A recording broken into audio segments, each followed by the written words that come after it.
Всем привет! Меня зовут Маша и добро пожаловать обратно на мой канал. Сегодня у нас будет очень необычная прогулка. Мы прогуляемся по красивому и интересному району вокруг Смольного собора. Это так называемый правительственный район Петербурга.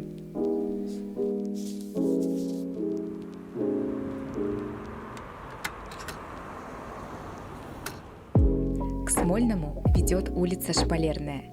С нее и начнем нашу прогулку. А здесь я нашла очень необычный и уютный дворик. Давайте заглянем.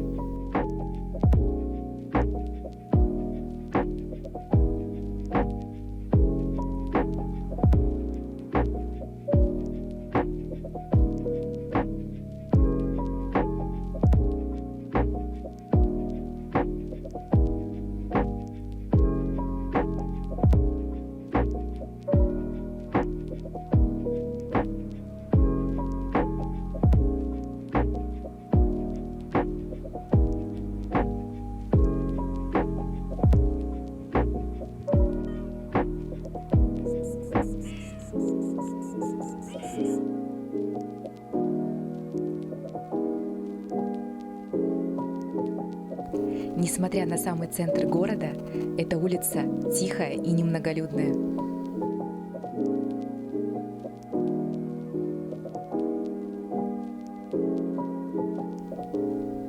А вот эти дома по левую сторону мне очень понравились. Особенно вот этот. В этом доме на 5-м этаже продается двухкомнатная квартира 60 метров квадратных за 14 миллионов 600 тысяч. В принципе, не очень дорого по меркам центра Петербурга. И при этом сама квартира с хорошим ремонтом. Мне понравилась она.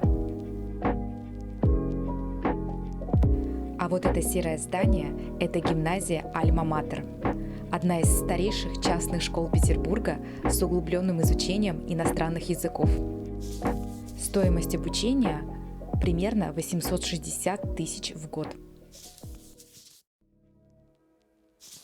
А вот мы и дошли до популярного музея «Вселенная воды». Это бывшее здание водонапорной башни. Здесь постоянно работают 3 экспозиции: «Вселенная воды», «Подземный мир» и «Мир воды Санкт-Петербурга». Есть самостоятельное посещение и также экскурсии.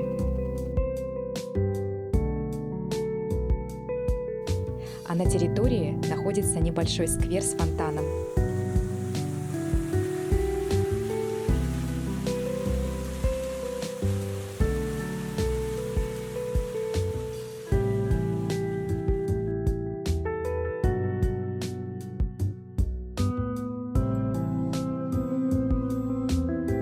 Прямо напротив музея воды находится потрясающе красивый Таврический дворец. Он был построен по приказу Екатерины II для ее любимого фаворита князя Потемкина в честь присоединения к России Крыма. Посмотрите, какой он огромный с высоты. Сегодня во дворце располагается штаб-квартира Межпарламентской ассамблеи государств-участников СНГ. В наше время вход для посетителей закрыт, но можно попасть в составе экскурсии. Обратите внимание на великолепное качество асфальта. Значит, мы уже рядом со Смольным. А в этом здании, прямо у Смольного, раньше находилось Генеральное консульство Великобритании. Но в 2018 году, после дипломатического скандала, связанного с делом Скрипалей, власти Петербурга приняли решение о закрытии. Ну а мы пришли на главную площадь администрации города. Это площадь пролетарской диктатуры. В этом здании располагается правительство Ленинградской области. Ну а правительство города Санкт-Петербурга заседает в здании бывшего Смольного института, куда мы с вами и направимся. Ну а пока зайдем в пиццерию и возьмем с собой кофе и немного перекусить, потому что кафешек в этом районе очень мало.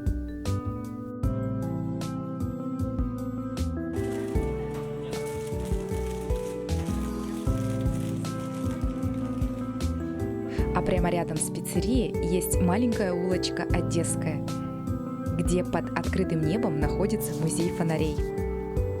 Кстати, Петербург был первым городом, где по улицам развесили фонари в 1706 году.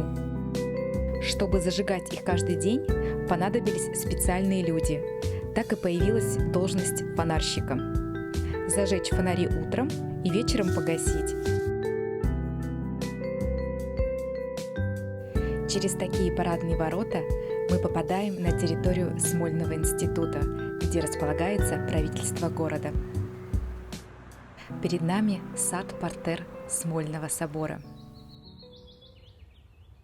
Прогуляться по этому саду может кто угодно, потому что вход свободный.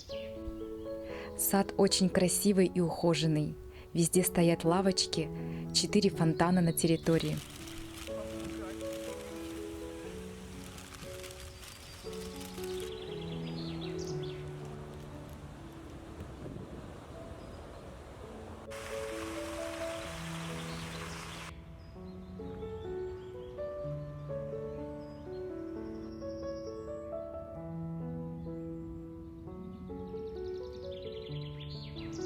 А вот и сам Смольный. Раньше в этом здании находился Смольный институт благородных девиц. Это было первое в России и в Европе высшее учебное заведение для обучения девушек.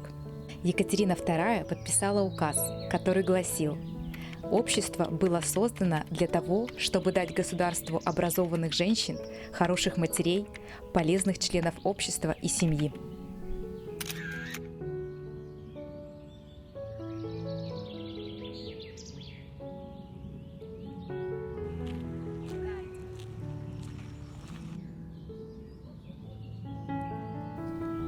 А вот и сам потрясающе красивый Смольный собор.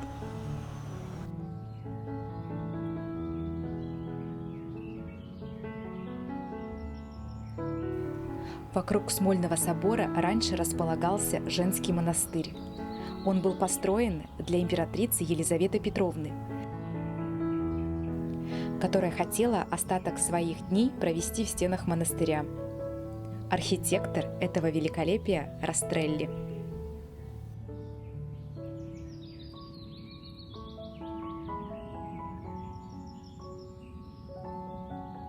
Сейчас вокруг собора располагаются факультеты СПбГУ, политологии, социологии и факультет международных отношений.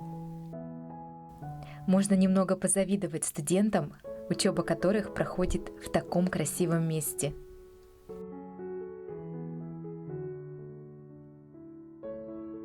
Перед собором стоит вот этот 10-тонный колокол, который отлили в Воронеже для Смольного собора.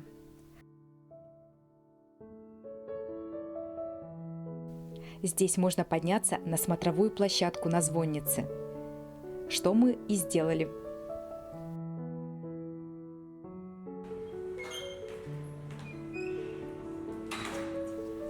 Она, между прочим, на 7 метров выше колоннады Исаакиевского собора.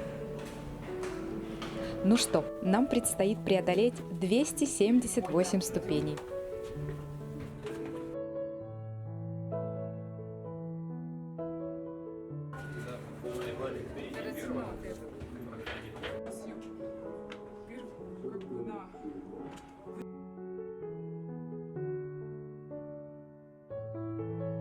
Весь город как на ладони.